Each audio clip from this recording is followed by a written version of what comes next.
ಇವತ್ತು ಸುಮಾರು 513 ಕೋಟಿ ರೂಪಾಯಿಗಳಿಗೆ ಉದ್ಘಾಟನೆ ಮತ್ತು ಶಂಕುಸ್ಥಾಪನೆಯನ್ನ ಮಾಡ್ತಾ ಇದ್ದೇವೆ. 404 ಕೋಟಿ ರೂಪಾಯಿಗಳ ಶಂಕುಸ್ಥಾಪನೆ, ಸುಮಾರು 109 ಕೋಟಿ ರೂಪಾಯಿಗಳ ಉದ್ಘಾಟನೆ. ಈ ಕಾರ್ಯಕ್ರಮಗಳನ್ನು ಇವತ್ತು KR ನಗರ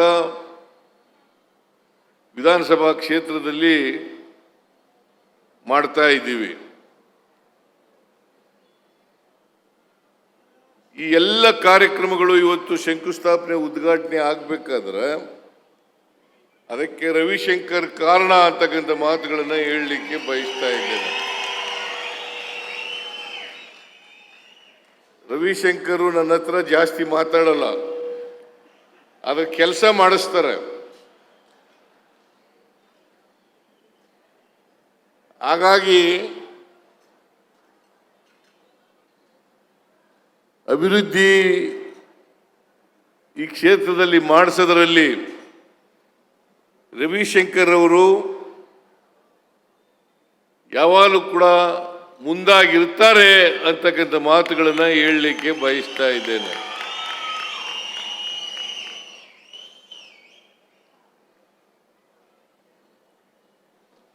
ಬೋಸರಾಜ್ ಅವರು ಸಣ್ಣ ನೀರಾವರಿ ಮಂತ್ರಿಗಳು, ಸುಮಾರು 197 ಕೋಟಿ ರೂಪಾಯಿಗಳಿಗೆ ಶಂಕುಸ್ಥಾಪನೆ ಮತ್ತು ಉದ್ಘಾಟನೆಯನ್ನು ಅವರು ಒಂದೇ ಇಲಾಖೆಯಲ್ಲಿ ಮಾಡಿದ್ದಾರೆ. ಹಾಗೇನೆ ದಿನೇಶ್ ಗುಂಡೂರಾವ್ ಅವರು ಕೂಡ ಮಕ್ಕಳು ಮತ್ತು ತಾಯಿ ಆಸ್ಪತ್ರೆ,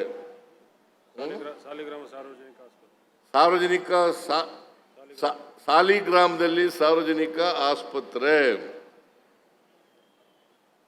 ಅದರ ಉದ್ಘಾಟನೆನೂ ಕೂಡ ಗುದ್ಲಿ ಪೂಜೆ ಶಂಕುಸ್ಥಾಪನೆನೂ ಕೂಡ ಮಾಡ್ತಾ ಇದ್ದೀವಿ. ನಾನು ರವಿಶಂಕರ್ಗೆ ಹೇಳಿದೆ, ಈಗ ಏನಪ್ಪ ಒಂದೇ ಸಾರಿ ಎಲ್ಲ ಮಾಡಿಸ್ತಾ ಇದೀಯಾ ಅಂತ. ನಾನು ಇಲ್ಲ ಸರ್, ನನಗೆ ಜನಗಳಿಗೆ ಮಾತು ಕೊಟ್ಬಿಟ್ಟಿದ್ದೀನಿ, ನಾವು ಮಾಡಲೇಬೇಕು ಅಂತೇಳಿ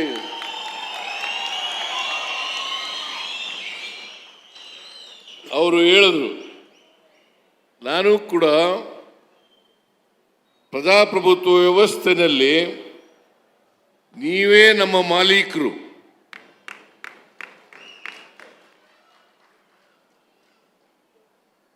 ಕ್ಷೇತ್ರದ ಅಭಿವೃದ್ಧಿ ಮಾಡ್ತಕ್ಕಂಥದ್ದು,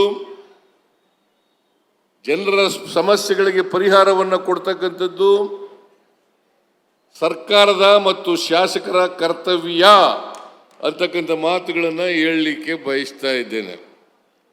ಬಹಳ ಜನ ಟೀಕೆ ಮಾಡ್ತಾರೆ. ಏನಂತ ಟೀಕೆ ಮಾಡ್ತಾರೆ ಅಂತಂದ್ರೆ, JDSನವರು BJPಯವರು, ವಿಶೇಷವಾಗಿ BJPಯವರು JDSನವರು ಇಬ್ಬರು ಟೀಕೆಯನ್ನು ಮಾಡ್ತಾರೆ. ಗ್ಯಾರಂಟಿ ಯೋಜನೆಗಳನ್ನು ಈ ಸರ್ಕಾರ ಮಾಡದ್ರಿಂದ ಅಭಿವೃದ್ಧಿ ಕಾರ್ಯಕ್ರಮಗಳಿಗೆ ಈ ಸರ್ಕಾರದಲ್ಲಿ ದುಡ್ಡಿಲ್ಲ, ಹಾಗಾಗಿ ಏನೂ ಅಭಿವೃದ್ಧಿ ನಡೀತಾ ಇಲ್ಲ. ನಾನು ಅವ್ರಿಗೆ ಹೇಳ್ತೇನೆ, KR ನಗರಕ್ಕೆ ಬಂದು ನೋಡಿ.